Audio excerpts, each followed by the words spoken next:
Dipersilahkan. Bismillahirrahmanirrahim. Assalamualaikum warahmatullahi wabarakatuh. Alhamdulillah wa bihi nasta'inu ala umuri dunya waddin. Wassalatu wassalamu ala asrofil anbiya'i wal mursalin wa ala alihi wa sahbihi ajma'in, amma ba'du. Puji syukur marilah kita panjatkan kepada Allah Subhanahu wa taala atas segala nikmat dan karunia-Nya. Sore hari ini kita diberikan Allah Subhanahu wa taala kenikmatan, kesempatan dan kesehatan untuk melaksanakan kajian atau pengajian rutin Majlis Taklim An-Nisa Masjid Sultan Muhammad Batiniati. Maka dengan nikmat ini mari kita manfaatkan dengan sebaik-baiknya. Saya akan melanjutkan apa yang sudah saya sampaikan pada Jumat yang lalu. Saya masih punya hutang mau menyampaikan tentang di antara kerikil-kerikil rumah tangga nih. Kerikil-kerikil rumah tangga, perspektif hukum Islam, keluarga sakinah dalam perspektif hukum Islam. Nah, di sini ada kriteria ataupun ciri-ciri keluarga sakinah, dan yang akan kami sampaikan ada 5 kriteria ataupun tahapan menuju keluarga sakinah yang saat ini dijadikan tolok ukur bagi kesuksesan dakwah ataupun kesuksesan keluarga di dalam membangun keluarganya masing-masing. Nah, di antara itu yang pertama adalah keluarga prasakinah. Keluarga prasakinah adalah keluarga yang sedang dalam proses pembentukan dan belum sepenuhnya memenuhi syarat untuk menjadi keluarga sakinah. Nah, cirinya nopo keluarga prasakinah? Yang pertama adalah keimanan dan ketakwaan. Dalam bidang keimanan dan ketakwaan masih dalam proses membangun keimanan dan ketakwaan yang kuat. Jadi keluarga ini masih dalam upaya untuk membangun keimanan dan ketakwaan yang kuat. Keluarga tersebut sudah atau mulai menjalankan ibadah secara konsisten. Jadi anggota keluarga yang ada itu bisa dengan komunikasi inilah keluarga akan terjaga harmonisasinya. Jadi kalau ada masalah ya segera diselesaikan. Biasanya pangkal dari perselisihan atau konflik itu karena komunikasi tidak lancar. Maka harus dilancarkan. Bapake mendel mawon niku nggih ditangleti. Pak, biasane 2000 kata kok sak kecelap aja enggak keluar. Ibunya mestinya biasanya pidatonya itu banyak kok. Jarang pidato. Kurang. Nah, ini berarti kurang 2000 kata. Wonten apa? Berarti ada komunikasi yang mandek ataupun yang tersumbat. Ciri kedua nggih menika ekonomi. Masih dalam tahap awal memenuhi kebutuhan dasar. Jadi kehidupan ekonominya masih pada tahap awal memenuhi kebutuhan dasar seperti pangan, sandang, dan papan. Mulai merencanakan keuangan keluarga secara sederhana. Ini prasejahtera, keluarga sudah direncanakan keuangannya, bisa memilah dan mengatur pengeluaran dan pemasukan. Kemudian yang keempat adalah pendidikan. Keluarga Prasakinah menyadari pentingnya pendidikan bagi setiap anggota keluarga. Keluarga ini sudah mulai mengupayakan pendidikan formal dan non-formal. Jadi pendidikan formal adalah putra-putri kita mendapatkan atau belajar di sekolah formal. Ya, minimal pendidikan 9 tahun atau sekarang 12 tahun nggih. SMA minimal. Diusahakan lulus SMA. Kalau SMA belum selesai, maka diusahakan bisa ikut kejar paket nopo C nggih. BC. Kalau untuk SMA C nggih. Nah, atau homeschooling. Jadi sekolah di rumah tetapi ada kurikulum sehingga disetarakan dengan pendidikan formal. Ya, kadang-kadang ada anak yang berkebutuhan khusus nggih. Ada anak yang berkebutuhan khusus sehingga perlu diperhatikan karena pendidikan itu sangat penting. Jadi sekarang negara sudah hadir, tidak ada halangan lagi bagi yang tidak mampu beralasan tidak bisa menyekolahkan putra-putrinya. Karena sekolah itu gratis, terutama adalah di sekolah negeri. Kalau tidak mau gratis, ya yang berbayar itu adalah biasanya sekolah-sekolah yang menawarkan values atau nilai-nilai khusus yang ingin ditanamkan kepada putra-putri panjenengan. Jadi sekolah yang bayar itu ada nilai plusnya. Plusnya gitu bayarnya. Pasti ada nilai yang ingin diberikan, ingin yang ditekankan, ingin ditambahkan untuk membekali peserta didik atau putra-putri kita. Mungkin akhlaknya akan ditambahkan, mungkin program bahasanya ditambahkan, mungkin keterampilannya ditambahkan. Nah, inilah yang disebut dengan pendidikan formal. Nah, pendidikan non formal, keluarga Prasakinah sudah memikirkan, merencanakan. Seperti halnya pengawasan wonten majelis taklim ini adalah pendidikan non formal. Panjenengan sudah pono nopo sudah purno napa? Sudah pensiun, istilahnya garap sekolah meneh ya serah mungkin. Maka sekolahnya di majelis-majelis taklim, di pengawasan-pengawasan. Ini harus punya program. Kalau perlu mungkin dari pengurus ada kurikulumnya.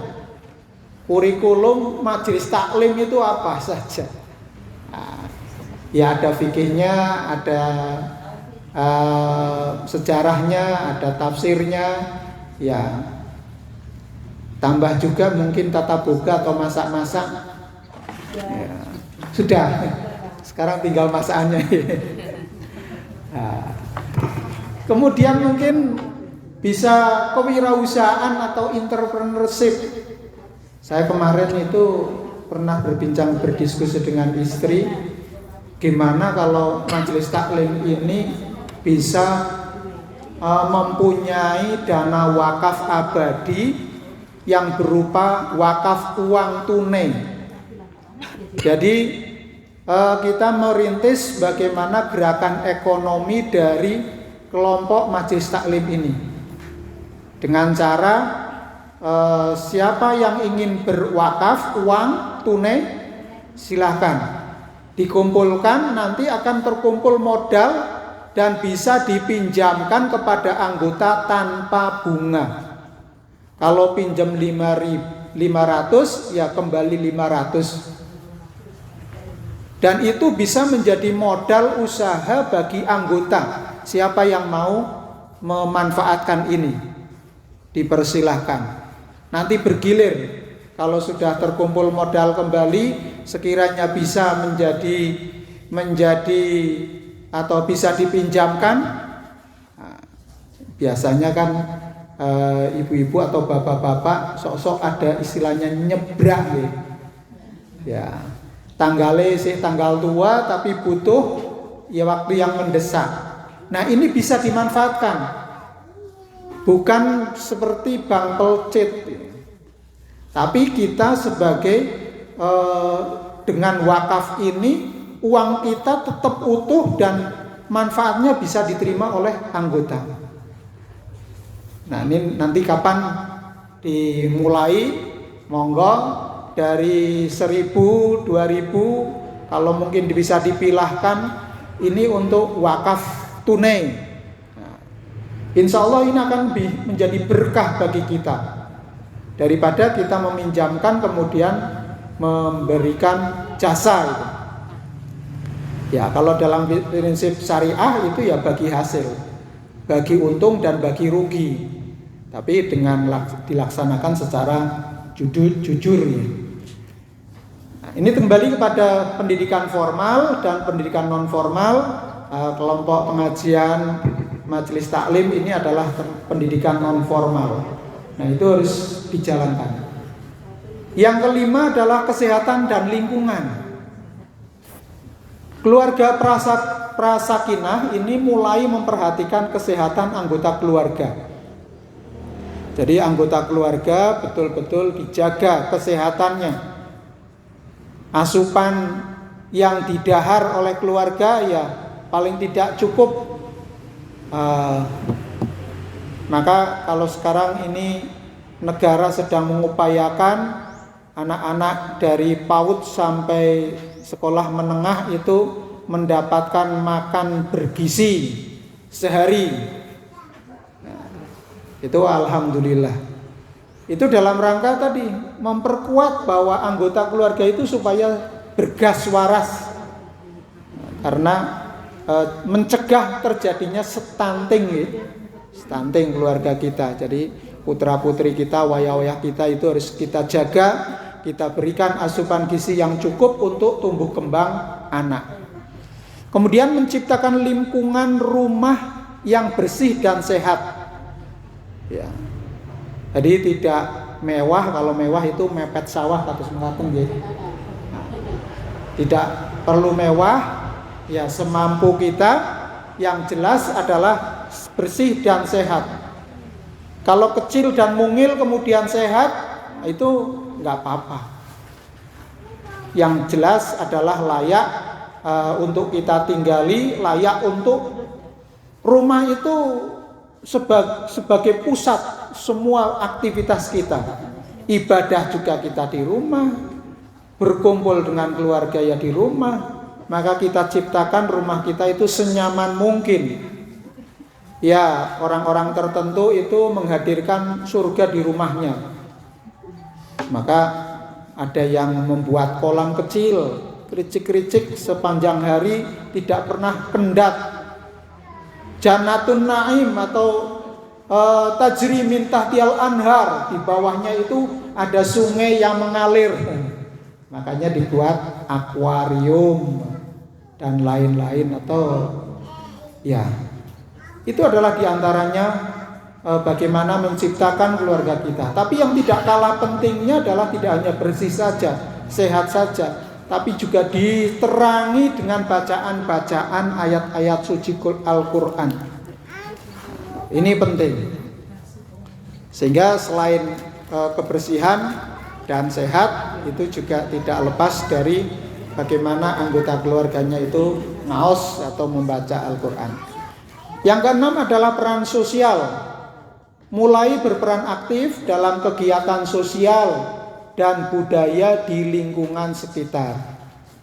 Nah, ini jelas anggota majelis taklim ini sudah lewat dari keluarga prasejahtera, karena sudah aktif di kegiatan lingkungan.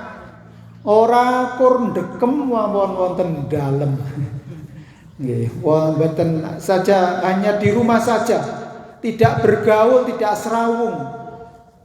Maka dengan majelis taklim ini adalah mempertemukan kita untuk saling berbagi, untuk menjalankan peran-peran sosial bersama keluarga, bersama masyarakat. Membangun hubungan baik dengan tetangga dan komunitas. Nah, ini satu jamaah itu satu komunitas. Semakin banyak jamaah panjenengan semakin banyak silaturahmi. Semakin banyak silaturahmi, semakin banyak rezekinya. Semakin banyak atau semakin panjang usianya dipanjangkan oleh Allah.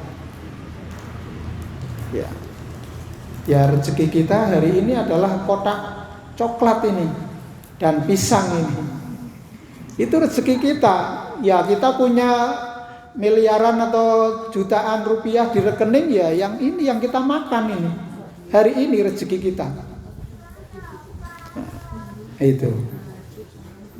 Jadi peran-peran sosial membangun hubungan baik dengan tetangga dan komunitas sangat penting. Ya, apalah arti hidup kita berkecukupan tapi hidup cuma untuk dirinya sendiri. Kita berada, kita berarti itu karena kita ada yang lain. Kita bisa berbagi. Apa saja yang kita bagi? Ya, yang kita miliki. Punyanya pisang, ya kita bagi pisang. Punyanya kotak berisi snack, ya yang kita bagi snack. Maka dengan seperti ini kita akan menjalankan fungsi dan peran sosial dalam masyarakat. Yang ketujuh dari ciri keluarga prasakinah adalah hak dan kewajiban. Memahami dasar hak dan kewajiban masing-masing anggota keluarga. Apa hak dan kewajiban seorang ibu dan ayah? Apa hak dan kewajiban seorang anak? Anak kewajibannya ya taat kepada orang tua, berbakti. Haknya mendapatkan pengasuhan, mendapatkan asupan gizi yang cukup sesuai dengan usianya. Nah, Dek Raya ini masih di bawah balita. Jangan dikasih tengkleng yang atos-atos. Ya, kalau mau dikasih tengkleng ya yang lembut-lembut ya, jangan balungnya. Nah, itu sesuai dengan kondisinya. Jadi anggota keluarga memahami hak dasar dan kewajiban masing-masing. Ayah dan ibu sebagai kepala keluarga dan kepala keluarga, wakil kepala keluarga, harus membawa bahtera keluarga itu sebaik-baiknya sampai ke pantai yang indah, ya. Apapun yang terjadi di tengah lautan, kapal itu tidak boleh nabrak karang, tidak boleh menabrak gelombang yang besar itu diterjang, ya harus dihindari, harus mencari tempat yang aman. Nah, maka anggota keluarga harus betul-betul memahami apa yang menjadi hak dan kewajibannya, sehingga akan berperan masing-masing dengan sebaik-baiknya. Yang terakhir, yang ke-8, ciri keluarga prasakinah adalah kasih sayang. Keluarga prasakinah itu mencoba menciptakan suasana penuh kasih sayang dan kedamaian, mengembangkan sikap empati dan pengertian terhadap kebutuhan dan perasaan anggota keluarga lainnya. Nah, jadi kasih sayang ini adalah menjadi dasar bagi keluarga untuk bisa harmoni. Maka harus diciptakan itu suasana penuh kasih sayang. Ibu kepada ayah, pada suami juga tunjukkan kasih sayang di depan anak.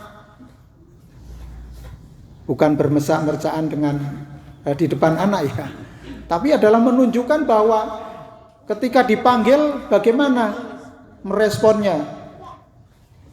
Nggih, napa mungkin yang paling biasanya dengan menunjukkan basa saling berbahasa ya. Sok-sok bahasa, sok-sok kasar mboten napa-napa nggih.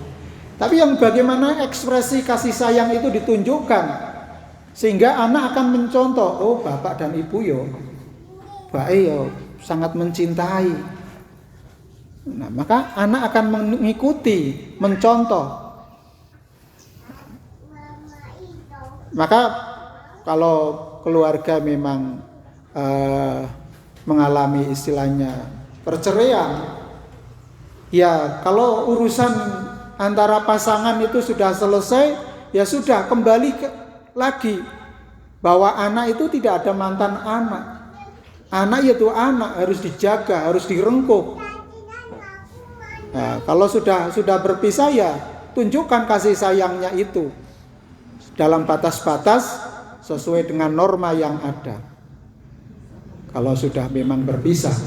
Tapi bagaimana empati dan simpati ini harus ditunjukkan betul kepada anggota keluarga sehingga keluarga ini betul-betul merasakan. Maka tujuan keluarga prasakinah ini adalah untuk membangun fondasi yang kokoh sehingga keluarga dapat berkembang menjadi keluarga sakinah yang lebih matang dan harmonis.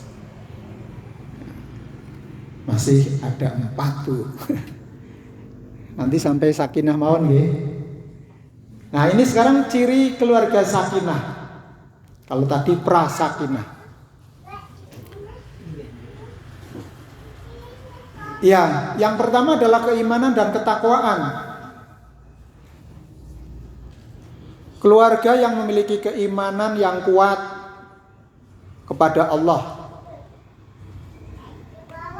menjalankan ibadah dengan penuh kesadaran serta ketakwaan dalam kehidupan sehari-hari. Jadi ketakwaan itu ditunjukkan, diwujudkan dalam kehidupan sehari-hari dalam rumah tangga. Bapaknya belum sholat, Pak, kender rien Pak, laut. Ayo sholat rien, pun duhur, pun adzan. Diingatkan, anaknya juga. Ini yang sering kita melihat bahwa menunjukkan kasih sayang kepada anak yang salah kaprah dan ini salah. Contohnya adalah waktu sholat mestinya adalah anak itu diajak, diingatkan. Tapi yang ada adalah orang tua menunjukkan kasih sayang dengan membiarkan anak itu bermain sepuas-puasnya pada saat-saat waktu sholat. Atau mungkin tidur, ya. Mungkin biasanya adalah asar itu.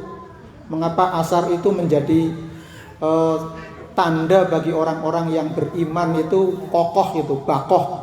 Itu asar dan subuh. Karena waktu-waktu istirahat yang sangat menggoda itu. Jadi setan itu biasanya gandulan idep.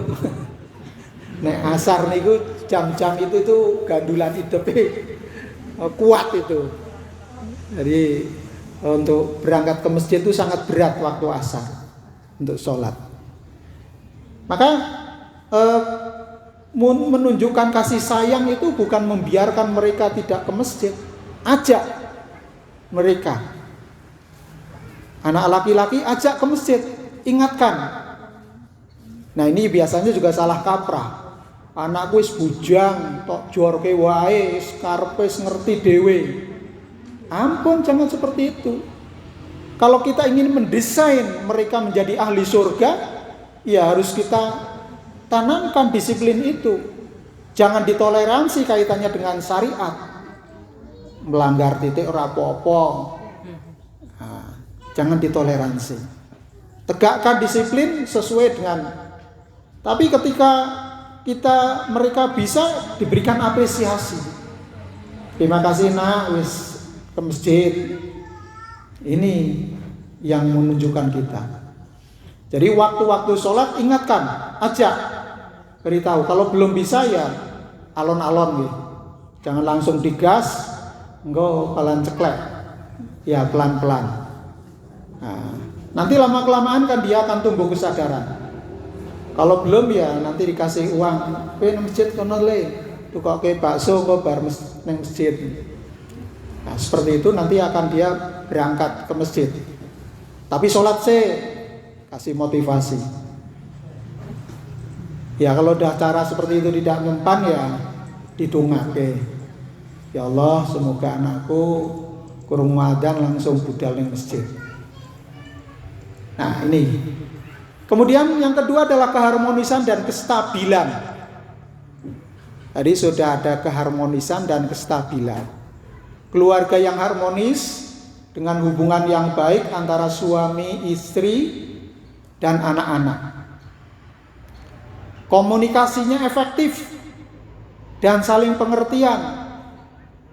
Enggak saling menyalahkan. "Woi salahmu." Tapi adalah saling pengertian. Karena menjadi kunci dalam mencapai keharmonisan.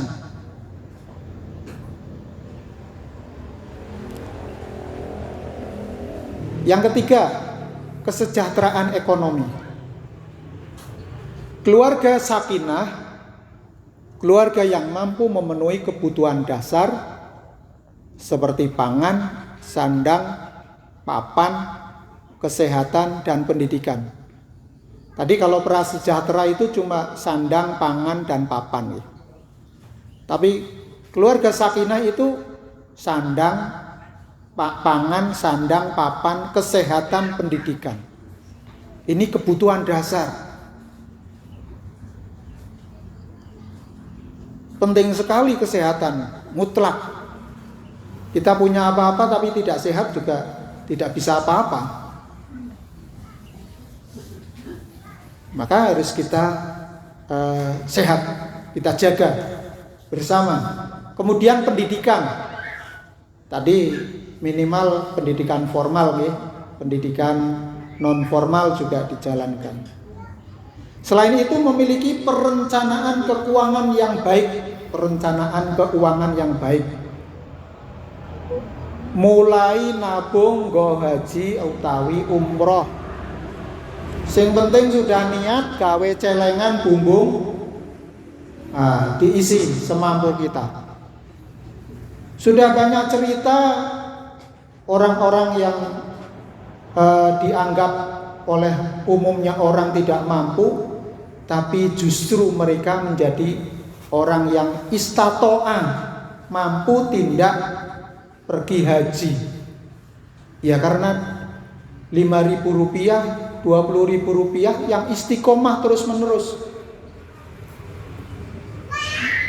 Sebelum pandemi saya mendengar berita dari Radio Republik Indonesia, ada seorang yang nabung di kotak. Uangnya itu di pangan raya biar tidak haji. Berapa puluh juta itu. Berapa ratus juta itu sampai itu. Uangnya dimasukkan itu. Dibuka wis turah nggo tindak haji. Karena nabung di situ. Jadi kita sudah punya financial planning. Ya, kalau kita sudah punya rencana mungkin daftar haji tahun berapa, ya ditarget. Panjenengan mau haji tahun berapa? Ya, harus punya cita-cita, harus punya planning, perencanaan keuangan. Banyak orang yang dulu nggak mungkin, sampai ini ora mungkin bisa haji. Banyak orang yang menjustis itu, mengklaim ataupun menstigma orang itu tidak mampu. Padahal yang bersangkutan punya pikiran besar, punya cita-cita besar, saya harus bisa haji. Maka dia kerahkan kreativitasnya. Pikiran itu, ya mungkin jamaah yang berbahagia, orang itu tergantung dari cita-citanya. Kalau orang itu tidak punya cita-cita, dia nggak punya ikhtiar, usaha. Kita harus punya target. Hidup itu harus ditarget. Nek ora ya sak karepe. Yang lain bekerja, kita santai-santai. Maka kalau kita punya target, saya tahun sekian harus berangkat haji. Bismillah. Harus nabung berapa dihitung. Kalau mungkin untuk dapat porsi 25 juta, nabung berapa supaya per hari agar dapat 25 juta. Pinten Bu? Bu Kirno, guru matematika. 25 juta berapa hari? Dibagi berapa hari? 4 menit lagi nggih. 4 menit ya, ngebut nih. Oke, niku GPR panjenengan. Jadi perencanaan keuangan. Kemudian pendidikan dan pengembangan. Ciri keluarga sakinah adalah punya pendidikan dan pengembangan. Keluarga yang mendorong pendidikan dan pengembangan diri setiap anggotanya. Jadi kalau anak-anak kita ada ikut lomba, dorong, ikut. Karena dengan ikut lomba dia akan ngukur. Oh, aku kok isih kalah karo koncone. Harus belajar lagi. Nah, kalau perlu daftarkan ikut lomba.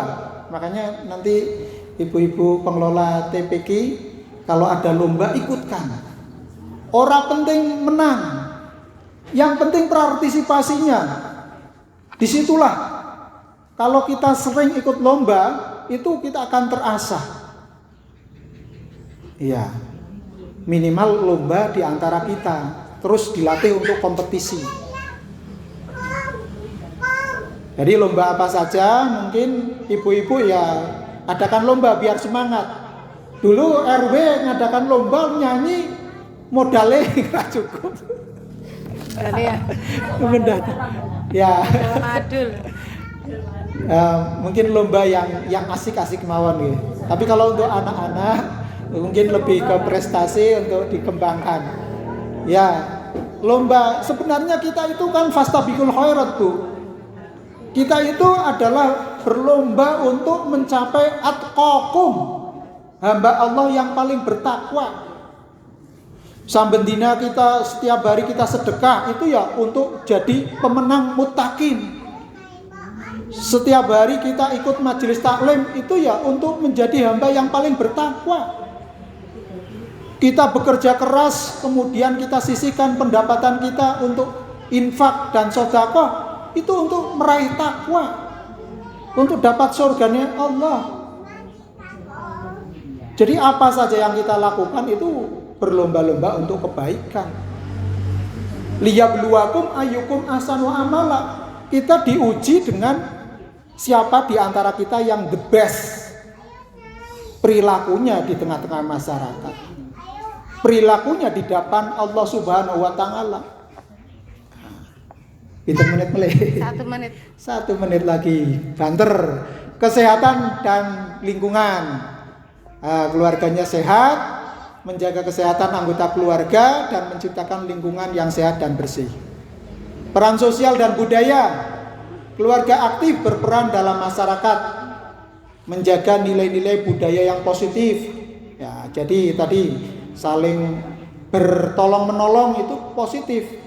Tapi saling jotakan itu harus dihindari. Saling bermusuhan itu dihindari. Jangan sampai kita menebarkan permusuhan. Satu musuh saja nggak bisa sehari kita nggak bisa tidur. Maka kita harus perbanyak kawan, banyak teman.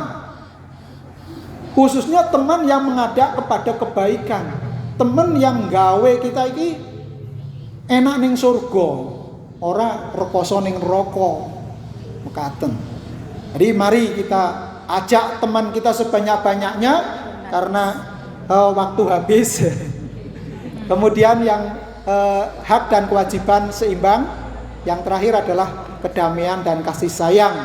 suasana damai, penuh kasih sayang, saling menghormati, termasuk menjaga hubungan emosional yang sehat antara anggota keluarga. Mekaten nanti kita lanjutkan sakinah 1, sakinah 2, sakinah 3 dan sakinah plus. Kurang lebihnya mohon maaf. Wabillahi fisabilil haq fastabiqul khairat. Wassalamualaikum warahmatullahi wabarakatuh. Alhamdulillah, itu sangat